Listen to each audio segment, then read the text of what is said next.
오늘 부부의 주일 본문 말씀을 통하여서 교회와 그리스도의 관계를 보면 부부의 관계, 교회와 그리스도의 관계로 보는 부부의 관계라는 말씀 제목으로 하나님 말씀을 증거하겠습니다.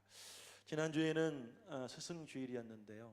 실보 선교회와 또 여선교회에서 그리고 개인적으로 와이셔츠 선물도 주시고, 오늘 이 와이셔츠가 여선교회에서 선물해 주신 와이셔츠예요. 선물도 주시고 또 위로해 주셔서 너무나 감사했고 또 힘이 되었습니다. 오늘 광고에 나왔던 것처럼 어제 우리 교회에서 작은 음악회를 했습니다. 전은정 집사님이 이렇게 소속되고 활동하시는 포디움 클래스라고 하는 이 모임에서 봄맞이 향연을 했어요. 그래서 이제 만학도들이죠. 각자의 인생을 살면서 성악과 음악에 대한 그런 꿈을 갖고 계신 분들이, 연세 드시고 배우신 분들이 나와서 가족을 모시고 이제 발표를 했는데, 우리가 이제 건축하고 입당한 지 이제 만 3년이 되거든요. 처음 있는 일인데, 우리가 공감이라고 하는 우리 교회의 슬로건을 걸고 이 교회를 건축했는데, 우리가 예배 외에도 그렇게 이곳에서 하나님을 찬양하고 또 어떤 사람들이 함께 모여서 즐거운 어떤 시간을 보냈다는 것에 대해서 제가 너무 행복했고, 그리고 오후 내내 교회 안에서도 노랫소리가 울려 퍼지고 교회 밖에서도 노랫소리가 나오고 제가 즐거워서 몸은 힘들었지만 즐거운 시간이었습니다. 그리고 또 어제 저희 교회 주일 영상 예배를 드리시는 어떤 집사님이 찾아오셨어요. 우리 교회는 아니고요, 다른 교회 분이신데, 제가 이렇게 무선 마이크를 들고 설교하는 게 좀 부자연스러웠나 봐요. 그러면서 강대상 마이크가 왜 쓰지 않는지 여쭤보시더라고요. 그래서 본래 제가 사용했었는데 영상을 송출하려다 보니까 잡음이 생겨서 제가 부득이하게 무선 마이크를 쓰고 있거든요. 그랬더니 그 집사님께서 목사님 마이크를 구입하라며 헌금을 해주고 가셨어요. 그래서 오늘도 아마 예배를 드리고 계실 텐데 어디에 계신지 모르겠지만 감사드립니다. 그 좋은 마이크 구입해서 이제 불편하지 않도록 하겠습니다. 흥미로운 통계 자료가 있었어요. OECD 국가 중에 우리나라가 이혼율 1등이라는 그런 소리를 들어보셨죠? 근데 2020년도에는요 우리나라가 몇 등인지 아세요? OECD 국가 중에서 27등이라고 그래요. 불명예스러운 1등이 OECD 국가 중에 이혼율 27등이라고 많이 반등이 됐죠. 그런데 제가 왜 흥미롭다고 그랬냐면, 왜 1등 국가에서 27등 국가가 되었는가? 이혼율은 줄였는데 혼인율도 줄었기 때문이라고 그래요. 자, 2001년도에 국민 1000명당 이혼율이 2.3%였는데요 2020년도에는 2.1%였다고 그래요. 그러니까 큰 변화는 없죠. 왜 그렇게 되었는가를 보니까 이혼하는 전체적인 비중이 줄어든 것이 아니라 이혼 건수가 줄어들었다는 거예요. 그러니까 그 말은 곧 결혼 건수도 함께 줄어들었다는 이야기죠.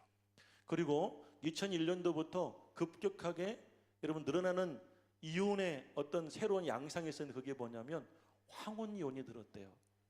젊은 분들이 아니라 60 드시고 70 드시고 여러분들 정말 해로하셨는데 마지막을 못 견디고 이혼하시는 분들도 많았다는 거예요. 거기에 올해 들어와서 우리가 이제 5월 달을 살고 있잖아요. 5개월을 살고 있잖아요. TV나 뉴스에서 가장 많이 가정의 문제로 등장한 사건이 있었어요. 그게 뭐냐면 여러분들 가정폭력이죠. 그 중에서도 여러분 자녀 학대의 문제. 지금도 제2의 제3의 정인이가 계속해서 나오고 있습니다. 저는 이 모습 보면서 시간이 갈수록 세상은 살기 좋아지고 해를 거듭할수록 삶은 윤택해지고 있습니다. 풍요로워지고 있고 질적으로 굉장히 향상된 우리가 그 환경에서 살아가고 있습니다. 그런데도 불구하고 사회의 문제, 가정의 문제는 줄지 않고 점점 늘어나고 있다는 사실이에요. 우리가 OECD 1위였던 이혼율이 지금 27이라고 그러지만 여전히 이혼의 건수는 그때와 지금이나 비슷하다는 이야기죠. 한국갤럽이라고 하는 앙케이트 조사기관이 있어요. 이 한국갤럽에서 1984년부터 2001년도까지 매년 한국이라는 이 대한민국의 종교에 관한 조사를 했다고 그래요. 대한민국 국민들이 종교에 관해서 얼마나 관심이 있는가에 대해서 조사를 하고 지난 금요일 날 CBS에서 그 결과를 발표했어요. 결론적으로 말씀드리면 한국 사회에서 종교의 영향력이 지속적으로 감소되고 있다라고 그 결과가 나왔다고 그래요. 국민의 절반은 신의 존재를 부정하고, 그리고 종교가 사회에 영향을 주지 못한다는 응답이 응답자의 60%를 넘었다고 합니다. 저는 여러분 이 결과를 보면서 이런 생각을 했어요. 이 땅에 우리 기독교를 비롯해서 천주교 그리고 불교라고 하는 대표적인 그런 종교가 있고 여러 종교가 있습니다. 수많은 사람들이 종교를 갖고 신앙생활을 하고 있지만 과연 그 종교가 삶에 미치는 영향력은 얼마만큼인가? 여러분들이 예수를 믿고 살고 계시죠? 우리가 그리스도인이라고 하면서 과연 우리의 실생활을 통해서 우리가 그리스도인다운 삶을 살아가고 있는가? 만약 그렇다고 한다면 세상이 좋아진 것, 우리가 삶의 질이 높아지고 윤택해졌다고 한다면 우리의 지적인 수준, 우리의 여러분들 모든 삶 속에서도 신앙의 영향이 반드시 있었어야 된다고 생각하는데, 신의 존재를 부정하고 종교가 사회에 미치는 영향은 점점 사람들이 부정적인 대답을 하고 있다는 것은 그 기능을 저는 다 발휘하지 못하고 있다고 생각이 됩니다. 2007년도에 우리나라에도 부부의 날을 공식적으로 여러분들 이제 지정을 했습니다. 그리고 지금 대한민국의 모든 교회는 오늘 주일을 부부주일로 지키고 있습니다. 사회는 점점 붕괴되어져 가고 점점 문제는 심각해지고 가정 역시도 여러분들 여러 가지 우리가 그 어려움 속에 살아가고 있을 때 더 이상 이제 우리가 손을 놓을 수가 없다는 거예요. 교회가 관망할 수만은 없다는 거예요.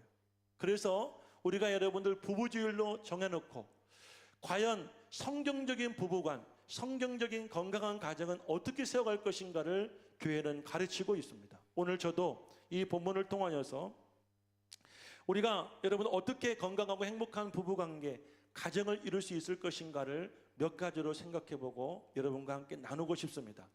아직 결혼하지 않은 청년 학생들은 미리 연습하십시오. 여러분 언젠간 결혼하게 될 것이고, 제가 여러분 주례를 한다면 5분 동안 주례도 여러분 5분 하라고 합니다. 이 말 다 못합니다. 그래서 여러분들 미리 주례하니까 주례라고 생각하고 들으시고, 그리고 우리 이미 결혼하신 분들은 리마인드 오늘 결혼식을 생각하셨으면 좋겠어요. 옆에 계신 아내와 남편을, 그리고 집에 계신 남편과 아내를, 그리고 먼저 천국에 계신 우리 남편과 아내를 생각하면서 리마인드 결혼식, 그래서 여러분들의 마음을 다시 한번 정리하고 건강한 부부관을 오늘 이 시간 다시 세워갈 수 있었으면 좋겠습니다. 자, 부부의 가치. 부부는 하나님께서 부부를 만드신 가치가 있어요. 그 가치가 무엇이냐? 부부의 가치는 첫 번째 하나됨입니다. 뭐라고요? 하나됨. 다 같이 한번 읽어봅시다. 시작. 부부의 가치는 하나됨입니다. 오늘 본문의 말씀 31절과 32절 말씀을 우리 한 목소리로 읽어보겠습니다. 31절 32절 시작. 그러므로 사람이 부모를 떠나 그의 아내와 합하여 그 둘이 한 육체가 될지니 이 비밀이 크도다. 나는 그리스도와 교회에 대하여 말하노라. 아멘. 남자가 부모님을 떠나서 한 여자를 만나 부부가 관계가 형성이 되는데 이 부부의 관계는 큰 비밀이라는 거예요. 그런데 여러분들 이 비밀스러운 관계는 교회와 그리스도의 관계로 이 바울은 보고 있다는 사실입니다. 자, 여러분 생각해 보십시오. 그리스도가 교회를 세우시기 위해서 무슨 일을 하셨습니까? 이 땅에 오셔서 십자가를 지시고 돌아가셨죠. 자신의 생명을 바쳐서 여러분 이 교회를 세워주셨고, 그러면 이 교회는 누구를 머리로 두고 누구를 섬기고 누구의 말을 듣고 있어요? 예수 그리스도를 교회의 머리로 세우고 예수 그리스도를 따르고 예수 그리스도의 말씀에 순종하는 것이 바로 우리 그리스도인들이 모여있는 교회죠. 그러므로 남편과 아내라고 하는 이 부부의 이런 비밀스러운 관계, 아직 결혼하지 못한 우리 학생 청년들은 뭔 말인지 도대체 이해가 안 되고, 제가 모든 얘기를 하더라도 알 수 없는 오묘하고 신비한 관계는 마치 이 땅에 교회가 세워질 때 그 교회를 위해서 예수 그리스도가 십자가를 지시고 죽기까지 사랑하심으로 말미암아 완성하신 이 교회는 그 그리스도를 머리로 삼고 그 그리스도의 말씀에 순종하고 복종함에 따르는 영적인 관계와도 동일하게 이 바울은 설명하고 있는 것이에요. 마태복음 25장 1절에서 여러분 13절 말씀에 보면은 여러분 열처녀의 비유에 대한 말씀하고 있습니다. 슬기로운 다섯 처녀와 미련한 다섯 처녀에 대해서 말씀하고 있죠. 그런데 이 말씀의 1절에서 이렇게 설명을 하고 있습니다. 천국은 마치 신랑을 맞이하러 나간 열 처녀와 같도다라고 말합니다. 그러니까 성경에서도 예수님을 우리의 신랑으로도 이야기하고 우리는 그분의 신부라고도 표현하고 그리고 예수를 맞이하러 나가는 그 신부의 친구들과도 비교하고 있습니다. 교회와 여러분들 이 그리스도와의 관계가 곧 우리 부부의 관계와도 같다라는 말씀이에요. 하나님께서 창세기 2장 22절 말씀에 남자가 부모를 떠나 그 아내와 합하여 둘이 한 몸을 이룰지도다 라고 미리 말씀을 해 주셨습니다. 둘이 하나가 되고 또 그 둘이 한 몸이 된다는 이 진리는 삼위이신 하나님이 일체가 되어 여러분 과거와 현재와 미래에 동일하게 역사하시고 일하신다는 말씀과 같이 풀이하고 있다는 말씀이에요. 부부는 일심동체란 말이 있죠. 부부는 한 마음이 되고 또 하나의 행동을 할 수 있어야 된다는 이야기. 이것은 이미 성경에서 말씀하고 있는 언약에 근거하는 말이고 우리가 논리나 또 이성적인 그리고 경험적인 그런 차원에서 우리가 접근하기보다는 그 말씀적인 차원에서 우리가 믿음으로 받아들이고 순종할 수 있어야 됩니다. 그러므로 부부는 부부의 하나 되면 먼저 육체적으로 하나가 돼야 됩니다. 남편과 아내는 육체적으로 한 몸을 이루어야 됩니다. 할렐루야. 지나가다가 예쁜 여자를 보면 눈은 갈 수가 있지만 그 여자를 내 아내보다 더 마음에 두면 안 됩니다. 지나가다가 건강하고 잘생긴 남자를 보면 우리 여자분들도 눈이 갈 수는 있지만 내 남편보다 더 그 남자를 사모하면 안 됩니다. 부부는 늘 그 몸이 하나를 이루어야 됩니다. 가정에서도 하나가 되고 밖에서도 하나가 돼야 됩니다. 여러분들 밖에 나가서 남편 생각하고 계세요? 어떤 분들은 식당에 가서 맛있는 거 드시면 항상 그런 말씀하십니다. 야, 맛있다. 우리 아내 좀 데리고 와야 되겠다. 우리 아내와 같이 여기 꼭 와야지. 저는 그 말씀을 들으면 그분은 그 아내와 밖에서도 하나라고 생각이 돼요.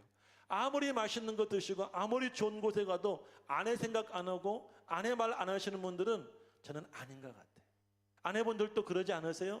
좋은 것 보고 맛있는 것 드시면 남편 생각나지 않아요? 우리 남편 이거 좋아하는데 이 남편과 한번 와야 되겠다.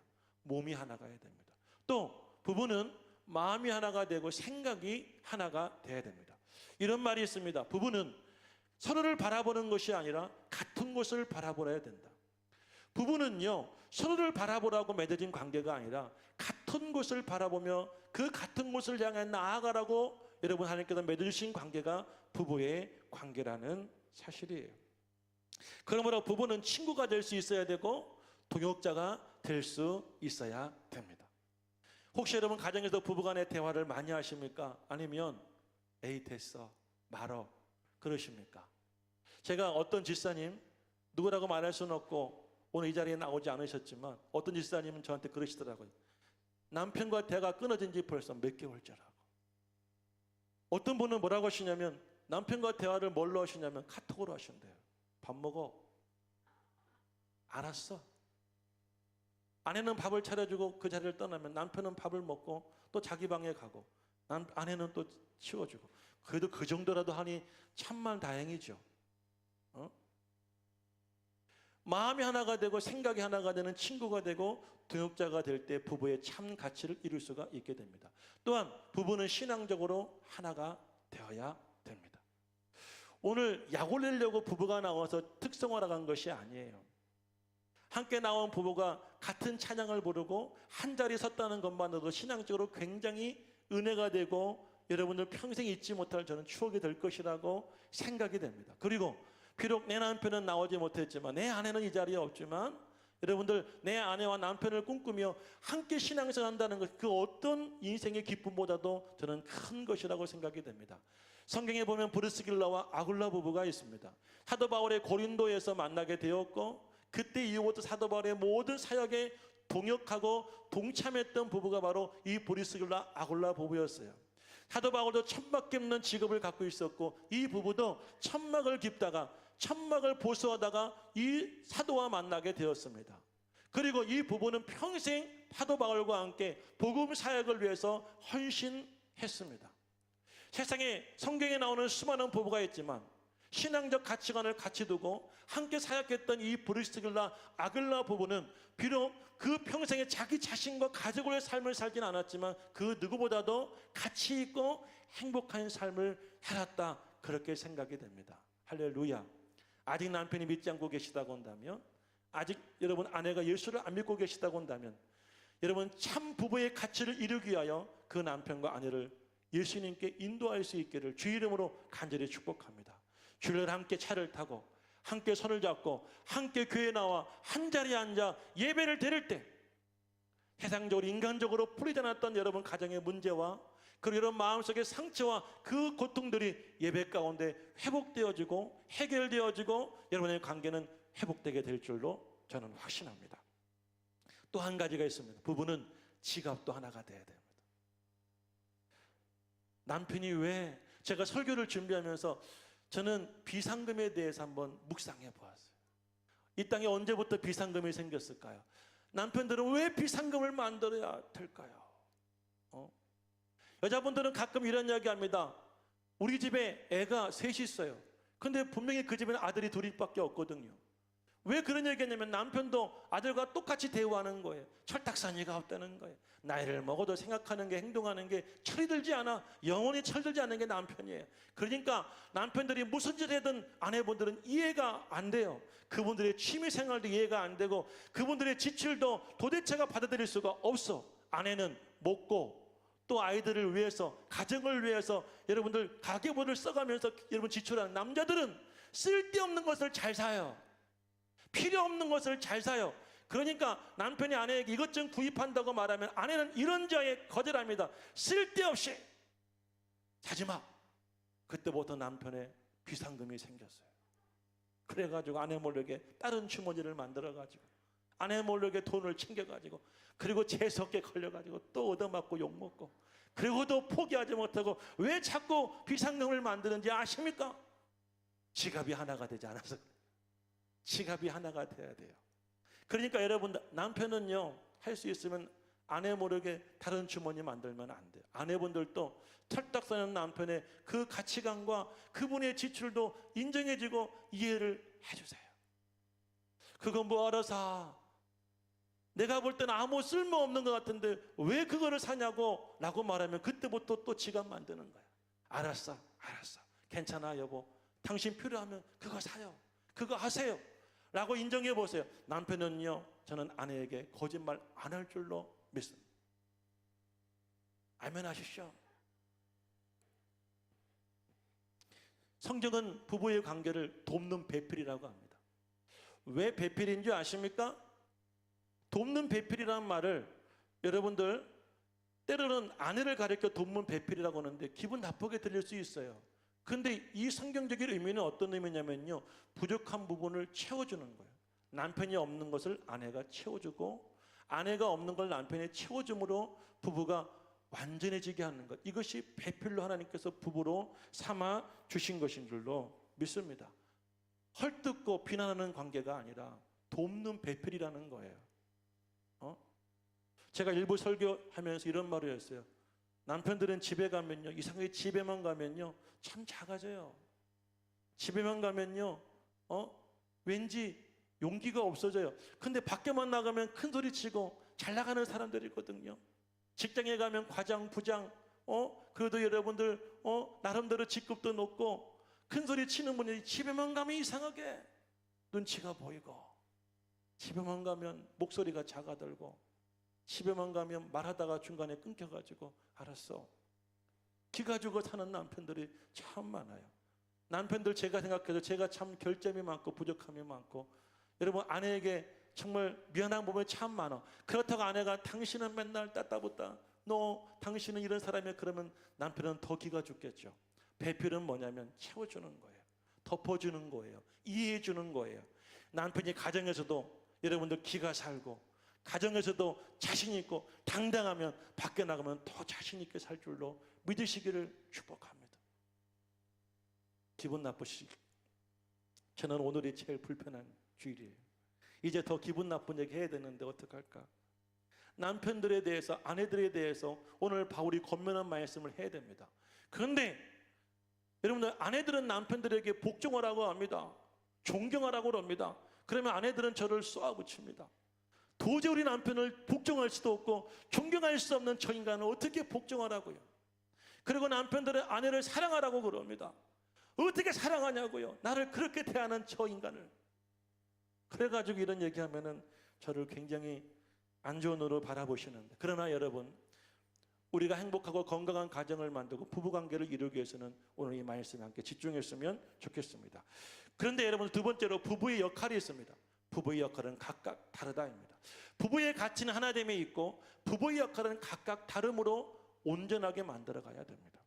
남자와 여자는 먼저 생리 구조, 그리고 여러분들 이 생긴 것 자체가 다릅니다. 하나님께 최초의 남자인 아담을 만드실 때 창세기 2장 7절 말씀에 보니까 흙으로 사람의 모습을 빚으시고 코에 생기를 불어넣으심으로 생명을 되었습니다. 여러분들, 우리 남자들은 하나님께서 직접 흙으로 만들으셨고 그리고 코에 생기를 부어 생명이 되게 하셨습니다. 그런데 여자들은 어떻게 만드셨냐면 창세기 2장 21절 23절 말씀에 보니까 남자들을 잠들게 하십니다. 그리고 갈비뼈를 뽑아가지고 그 갈비뼈로 여자를 만드셨습니다.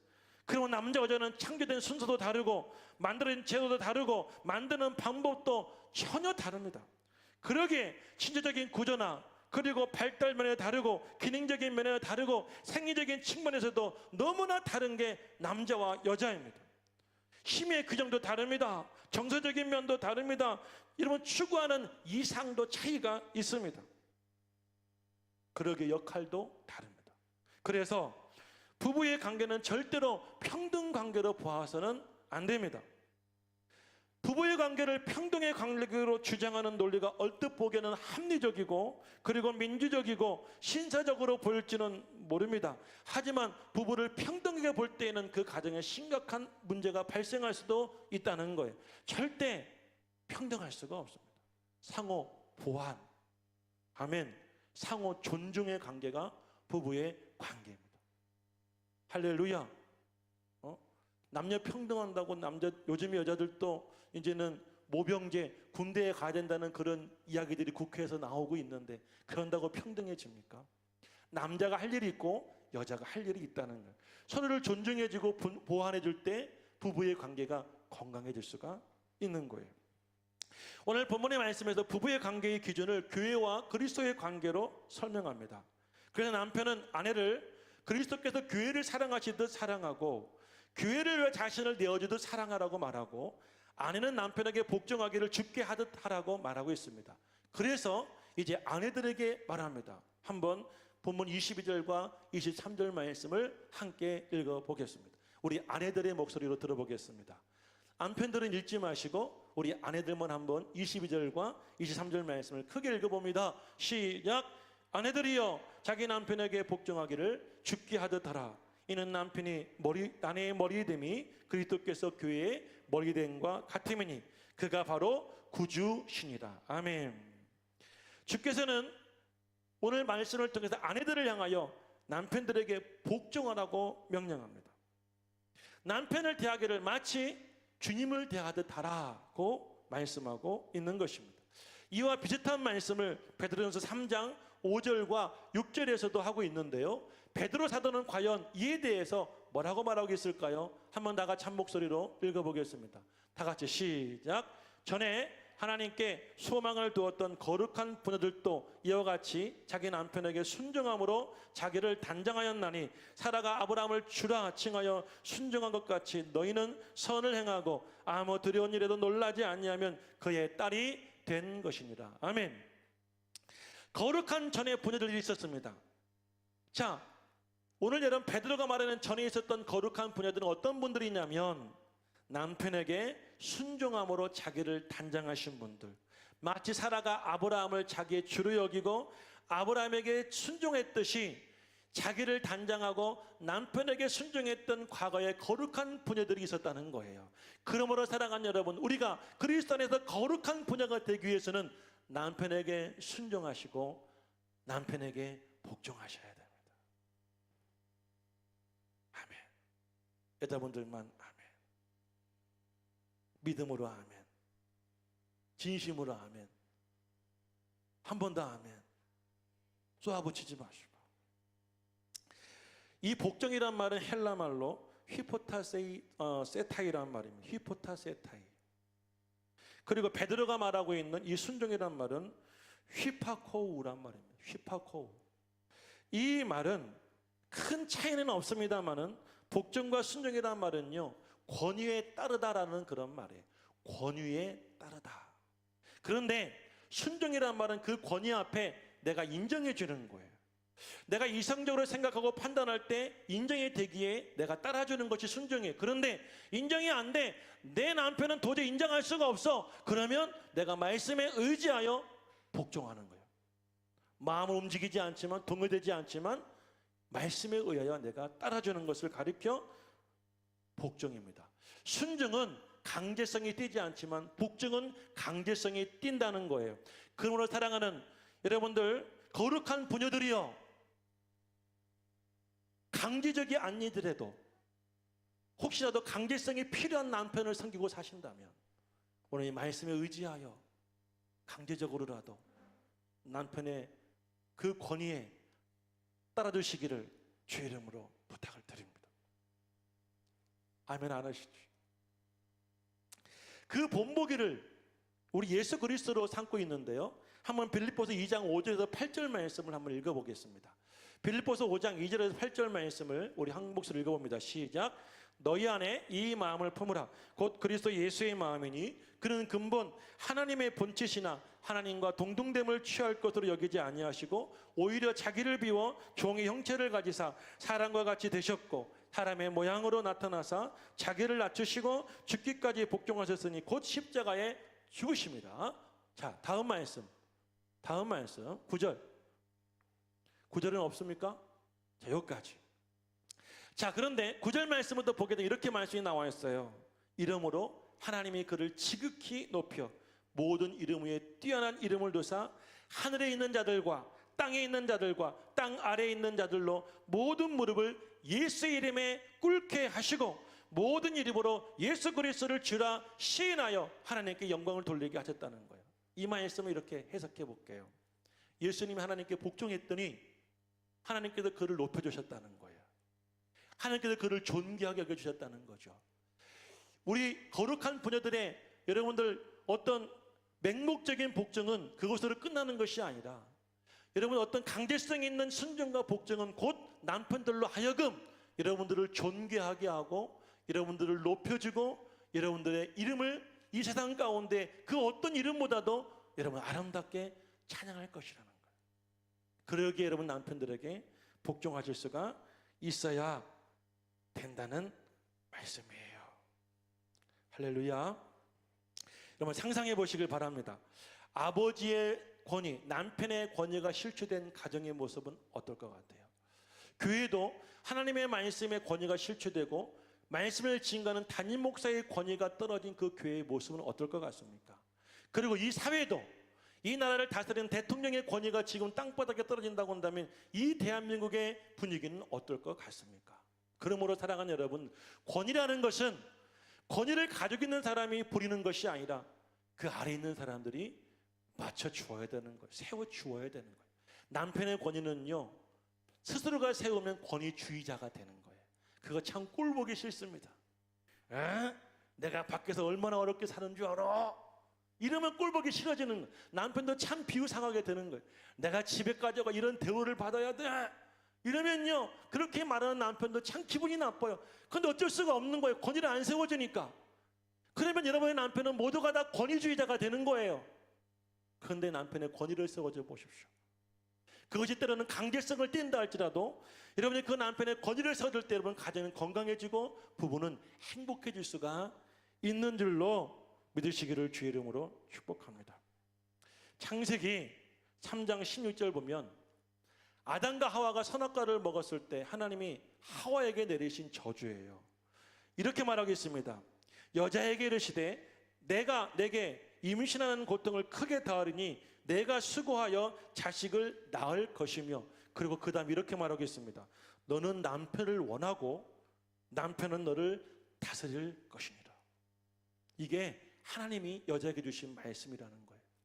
그러니까 아내는 남편을 원한다는 거예요. 그리고 그 남편에 의해서 다스림을 받고 살아가는 것이 여러분 거룩한 부녀의 삶임을 믿으시고, 집에 계시고 옆에 계신 여러분 남편을 존경하고 순종하고 복종할 수 있기를 축복합니다. 아멘. 근데 남편들에게 하시는 말씀을 들어보십시오. 자, 한번 25절 말씀, 이제 남자들의 목소리로, 남편들의 목소리로 크게 오늘 본문의 25절 말씀을 읽어봅니다. 시작. 그리스도께서 교회를 사랑하시고 그 교회를 위하여 자신을 주신같이 하라. 아멘. 아내에게는 남편을 복종하라고 한다면 남편은 아내를 사랑하라고 합니다. 자, 오늘 25절에서 말하고 있는 이 사랑은 어떤 사랑이냐면 아가페 사랑이에요. 여러분 아시듯이 아가페 사랑은 예수님이 보여주신 사랑인데, 그 사랑은 대가를 바라지 않는 사랑, 그리고 조건이 없는 사랑, 그리고 자신의 목숨을 내어주며 죽기까지 한 사랑을 가리켜 아가페 사랑이라는 거예요. 쉽게 말하면 죽을 힘을 다하여 아내를 사랑하고 죽을 때까지 아내를 위해서 목숨을 걸고 살아가는 것이 남편들의 인생인 거예요. 제가 아까 황혼이혼이 는다고 그랬죠. 황혼이혼하는 남편들이 이렇게 말한다고 그럽니다. 내가 이제까지는 당신과 아이들을 살았다고 한다면 나는 이제부터 나를 위해 살고 싶어, 나를 위해 돈을 벌고 싶고 나를 위해 그 돈을 쓰고 싶어라고 말하며 이혼을 요구한다고 말합니다. 그것은 절대 성경적이지가 않아요. 성경은 남편들에게 죽을 때까지 아내를 사랑하고 조건 없이 사랑하고 이유 없이 사랑하고, 그러니까 아내보다 더 혹독해. 어떻게 보면 사랑이란 말이 더 부드럽고 달콤하게 들려서 복종하라고, 남편을 존경하라는 말이 기분 나쁠지 모르지만 남편은요 죽을 때까지 이유 불문하고 아내를 사랑해 줘야 된다는 거예요. 자, 그럼 아멘. 창세기 3장 17절 말씀을 한번 제가 읽어보겠습니다. 내가 내 아내의 말을 듣고, 봐요, 남편들은 누구 말을 들었어요? 아내 말을 들었어요. 그래서 내가 내게 먹지 말라 한 나무 열매를 먹었으니 땅은 너를 말미암아 저주를 받고 너는 평생 수고하며 소산을 먹으리라. 할렐루야. 남편들은 평생 땀 흘리고 평생 수고하고 그러고 나서 먹고 사는 것이 우리들의 남편들의 하나님께 주신 인생인 거예요. 그러니까 이것을 부정해도 안 됩니다. 이것을 떠나도 안 됩니다. 내가 아내를 사랑한다 그러면 이것이 싫다 그런다면 진정한 사랑이 될 수가 없는 거예요. 물론 요즘에 아내들도 일을 하시면서 삽니다. 그런데 아내는 남편과 같은 책임은 없어요. 가족을 부양할 책임은 없습니다. 오히려 삶을 윤택하게 하기 위해서 아내가 더 버는 거예요. 자식 가리키고 집안 살림 늘리고 집 구하려고. 남편이 번 거 가지고는 여러분들 세금 내고 먹고 사는 거 전전긍긍하니까 아내가 벌어주는 거죠. 남편은 왜 일합니까? 왜 돈을 법니까? 사랑을 위해서 하는 거예요. 어떤 사랑이에요? 아가페 사랑을 위해서. 죽기까지 하는 사랑, 조건 없는 사랑, 대가 없는 사랑을 위해서 오늘도 나가야 되고 내일도 나가야 되고 여러분들 퇴직할 때까지 나가십시오. 남편들 아멘 하시길 바랍니다. 아멘 하시길 바라요. 아멘. 저는 우리 아내에게 생활비를 줄 때 가장 행복합니다. 안 믿어지시죠? 진짜예요. 왜냐하면 아내가 그때 제일 행복하게 저를 보고 웃어주시거든요. 제가 지금 외부 사역을 잘 안 합니다. 예전에는요 가끔씩 외부 사역을 나갑니다. 찬양 인도를 하거나 어디 설교를 하거나 외부 사역을 나가면 꼭 저에게 사례를 해줍니다. 그러면 그 돈은요 항상 봉투째 가져와서 우리 아내에게 줍니다. 보너스로. 제가 주는 생활비 외에 보너스로 아내에게 주면 아내는 그렇게 행복해하고 언젠가부터 아내를 기다리고 있습니다. 제가 사역을 나간다면 그렇게 박수를 쳐주고 사역을 마치고 집에 가면 기다리고 있습니다. 봉투를 주나 안 주나. 여러분, 남편은 아내를 사랑해야 되는데 그 사랑은 죽기까지 하는 사랑입니다. 평생 해야 됩니다. 이유가 없습니다. 조건이 없습니다. 그게 오늘 성경에서 말하고 있는 남편의 아내 사랑입니다. 믿으시면 아멘 할 수 있기를 주의 이름으로 간절히 축원을 드립니다. 남편은 가정의 책임자입니다. 남편은 가정의 울타리입니다. 울타리가 무너지고 이 책임감이 사라지게 되어지면 그 가정은 무너질 수밖에 없는 거예요. 남편은 늘 아내를 살펴야 됩니다. 열심히 돈 버는 것으로 남편의 역할을 다하는 것이 아닙니다. 아내의 기분 살펴주고 아내의 얼굴 살펴주고 아내의 마음 살펴주고 할렐루야. 그래서 아내에게 기분 좋은 말도 해줘야 되고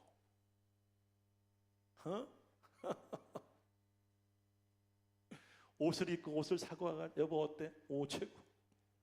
당신은 뭘 입어도 이뻐 잘 어울려. 내가 보기에 아니더라도 해줘야 돼. 남편의 역할이에요. 이게 울타리의 역할인 거예요. 책임자의 역할인 거예요.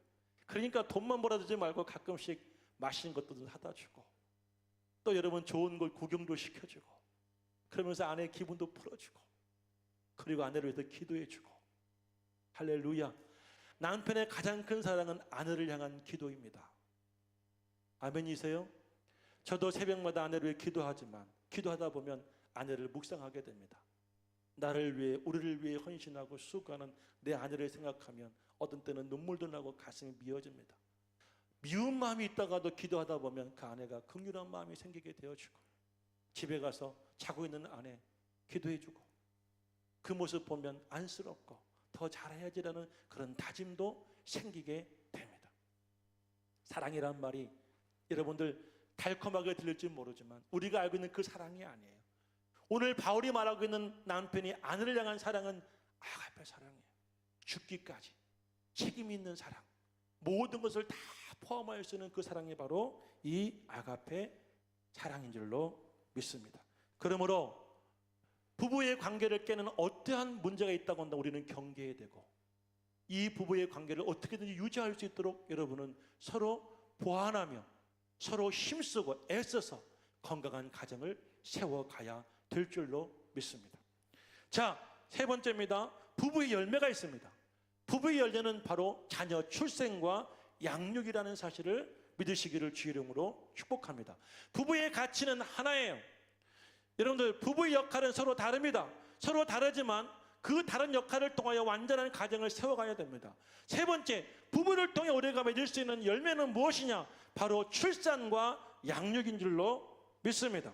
하나님께서 아담과 하와를 통해서 부부가 되어 한 가정을 이루게 하신 것은 하나님께 영광을 돌리기 위함인데 그 영광은 바로 자녀의 출산을 통하여서 그들을 교훈과 하나님의 말씀과 훈계로 양육할 때에 하나님께 그 영광을 받으신다는 사실이에요. 믿으시면 아멘 하시기를 축복합니다. 하나님께 이 땅에 부부를 만드시고 가정을 세우신 가장 큰 목적 중에 하나가 무엇이냐면 출산과 양육이라는 사실을 반드시 믿으시기를 주의 이름으로 축원합니다. 창세기 1장 28절 말씀에 하나님께서 이 땅을 창조하시고 아담과 하와를 만드신 다음에 그들을 이렇게 말씀하셨습니다. 생육하고 번성하여 땅에 충만하라. 그리고 정복하라. 그리고 산과 바다의 모든 짐승과 고기들을 다스리라. 우리가 이렇게 정복하고 다스릴 수 있는 유일한 방법은 무엇이냐면 생육하고 번성하여 충만한 것입니다. 그럴 때 다스리고 정복할 수가 있다는 사실을 믿으시면 다 같이 아멘할 수 있기를 주의 이름으로 축원을 드립니다. 시편 127편 말씀을 다 같이 읽어보겠습니다. 시편 127편 말씀 1절부터 5절까지 시작. 여호와께서 집을 세우지 아니하시면 세우는 자의 수고가 헛되며 그리고 여호와께서 성을 지키지 아니하시면 파수꾼의 깨어있음이 헛되도다. 잠깐, 여호와께서 집을 세우지 않고 여호와께서 집을 지키지 않으시면 세우는 자의 수고와 파수꾼의 수고가 다 헛되다는 이야기예요. 이어서 시작. 너희가 일찍 일어나고 늦게 누우며 수고의 떡을 먹음이 헛되도다. 그러므로 여호와께서 그의 사랑하는 자에게는 잠을 주시는도다. 그리고 이어서 시작. 보라, 자식은 여호와의 기업이요 태의 열매는 그의 상급이로다. 젊은 자의 자식은 장사의 수중에 화살 같으니 이것이 그 화살통에 가득한 자는 복되도다. 그들의 성문에서 그들의 원수와談판할 때에 수치를 당하지 아니하리로다. 아멘. 자식은 여호와의 기업이요 태의 열매는 여호와의 상급이다. 상급을 바라지 않고 기업을 누리지 못하는 성도는 우리가 진정으로 복을 받았다고 할 수가 없겠죠. 젊은 자의 수중에 젊은 자의 그 자식은 마치 여러분들 수중의 화살과 같아서 화살통에 화살이 가득한 자가 복이 있는 것처럼 여러분의 가정의 자녀가 여러분들에게 복이라는 사실을 믿으시기를 주의 이름으로 축복합니다. 타락한 세상 속에서 제일 큰 문제는 경제적 문제가 아닙니다. 지금 3포 세대, 5포 세대, 전포 세대, 먼 포세대가 자꾸 늘어나고 있습니다. 그 가장 큰 이유는 뭐냐면 경제적 문제라고 합니다. 경제적 어려움 때문에 결혼도 포기하고 자식도 포기하고 직장도 포기하고 삶도 포기할 것입니까, 여러분? 그런데 결혼해서도 문제입니다. 결혼하고 나서도 자식을 안 낳는 세대에 우리가 살고 있습니다. 왜요? 자신들의 행복과 쾌락과 즐거움을 추구하기 위해서 자식 낳는 것을 미루고 미루다 보니 이제 낳을 수가 없어진다는 것입니다. 결혼하면 잠깐은 이성적으로 부부가 육체적으로 행복을 누릴 수 있어요. 그런데 시간이 지나면 그 행복도 오래 가지 않아요. 살아보셨잖아요. 살고 계시잖아요. 여러분 남편 처녀 때 결혼할 때처럼 그렇게 설레해요? 남편 보시면 그렇게 가슴이 뛰고 전화 통화하면 여보 어디야? 출근했다고? 끊지 마. 나랑 얘기 좀 더 해. 그러는 부부 있습니까? 오고 있어? 어디야? 내가 나갈까? 그러면 나가주는 남편이 있습니까? 아내가 있습니까? 그런 설렘이 사라진 지 옛날에 그거 모르고 살아요. 우리는 무엇 때문에 살아야 되는가? 자식 때문에 살잖아요. 자식 때문에 부부가 한마음이 되어주고 같이 고민하고 같이 기도하고 같이 눈물이 다 보니까 예전에 느끼지 못했던 육체적인 그 사랑보다 더 크고 귀하고 깊은 사랑을 우리가 경험하며 살아가게 되어지는 거예요. 그게 하나님께서 가정을 주신 부부의 원리라는 사실을 믿으시기를 주 이름으로 축복합니다. 아직 결혼하지 않는 우리 형제 자매들 반드시 결혼할 수 있기를 주 이름으로 축복합니다. 할렐루야. 나 결혼하지 않는다고 한다면 귀샤대기를 따라서라도 결혼시켜야 됩니다. 우리 충청도 사투리가 귀샤대기를 뭐라고 하냐면 귀퉁박질이라고 합니다. 귀퉁박질을 따라서라도 결혼시켜야 됩니다. 결혼했는데 엄마나 자식 안 낳을 거야. 그러면 역시 귀퉁박질을 따라서라도 자식을 낳게 해야 되고 그 자식을 주의 교양과 훈계로 잘 키울 때 여러분의 가정이 여러분의 자녀의 부부의 관계가 건강하고 행복할 줄로 믿습니다. 마지막 부부 10계명이 있는데요. 함께 1번부터 10번까지 다 같이 읽어보고 오늘 설교를 마치겠습니다. 제가 1 하면 다 같이 읽어봅니다. 1, 2, 3,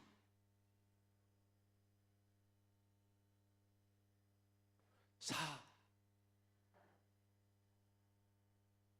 5, 6, 7, 8,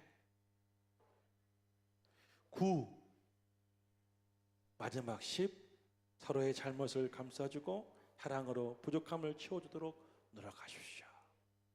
원하신다면 제가 카톡으로 쏘아드릴게요.